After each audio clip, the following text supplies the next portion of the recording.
ఈరోజు gas trouble వల్ల పైత్యంలాగా పెట్టేసి పొల్లడి తేపులు వచ్చి గుండెల్లో వికారము నొప్పి బరువెక్కినట్టుగా ఉంటుంది. అది తగ్గటానికి ఆయుర్వేద చిట్కా చెప్తాను. ఆ చిట్కాలో ఉపయోగించినట్లయితే కడుపులో ఉన్నటువంటి సకల కల్మషాలన్నీ కూడా బయటికి వెళ్ళిపోతాయి, కడుపు శుద్ధి అయింది, పేగులు బాగుపడతాయి, ఆకలి అవుతుంది, విరోచనం అవుతుంది. ఆకలి విరోచనం ఎప్పుడైతే అయిందో మనిషికి ఆరోగ్యం బాగుంటుంది. ఆ వనమూలికలు, ఆ ఔషధాలు ఏమిటో ఇప్పుడు మీకు చూపిస్తాను. ఇది తులసి చెట్టు.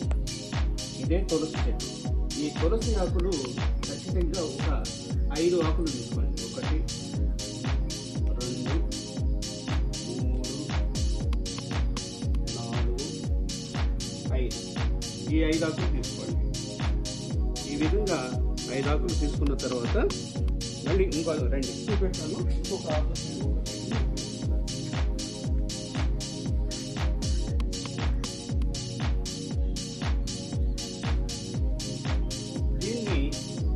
కుప్పింటాకు అంటారు. ఈ చెట్టుని కుప్పింటాకు అంటారు. ఈ చెట్టు గ్రామాల్లో ఎక్కడ పడితే అక్కడ గుట్టలుగా పెరుగుతుంది. దీని ఆకులు ఒక 5 తీసుకోవాలి. 1, 2, 3, 4, 5. ఈ విధంగా ఆకులు స్వీకరించిన తర్వాత దీన్ని శుభ్రపరుచుకుని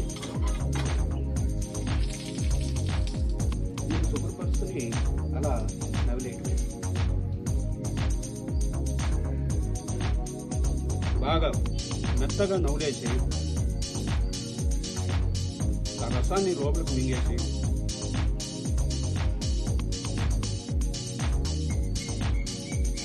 దగ్గర 2 గ్లాసులు మంచినీళ్ళు తాగేసి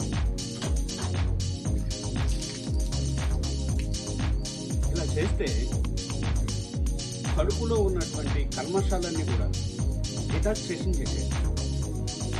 ఏ రోగం ఉన్న వాళ్ళైనా సరే, షుగర్ కావచ్చు, బీపీ కావచ్చు, హార్ట్ ప్రాబ్లం కావచ్చు, ఏమున్నా సరే ఇది అద్భుతంగా పనిచేస్తుంది.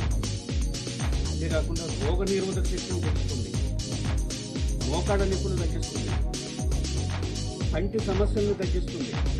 రోజు పిప్పళ్ళు, పంటి బాధలు ఉన్నటువంటి వాళ్ళు, స్మెల్ వస్తున్నటువంటి వాళ్ళు, నోట్లో పుళ్ళు ఉన్నటువంటి వాళ్ళు ఈ పిప్పంటి ఆకును నవిలి ఆ ప్రదేశంలో మీరు అప్లై చేసినట్లయితే ప్రతిరోజు ఖచ్చితంగా 2-3 రోజుల్లోనే మంచి మార్పు వస్తుంది. ఎన్నో హాస్పిటల్ చుట్టూ తిరిగి తగ్గక స్మెల్ వస్తుందని చీవుడు గారని అంటారు. ఆ చీవుడు గారే దానికి అద్భుతమైనటువంటి ఔషధ మూలిక ఈ పిప్పంటాకు. ఈ పిప్పంటాకుని, ఈ తులసాకును ఉపయోగించుకుని మీ ఆరోగ్యాన్ని కాపాడుకుంటారని మనం చేసుకుంటాం.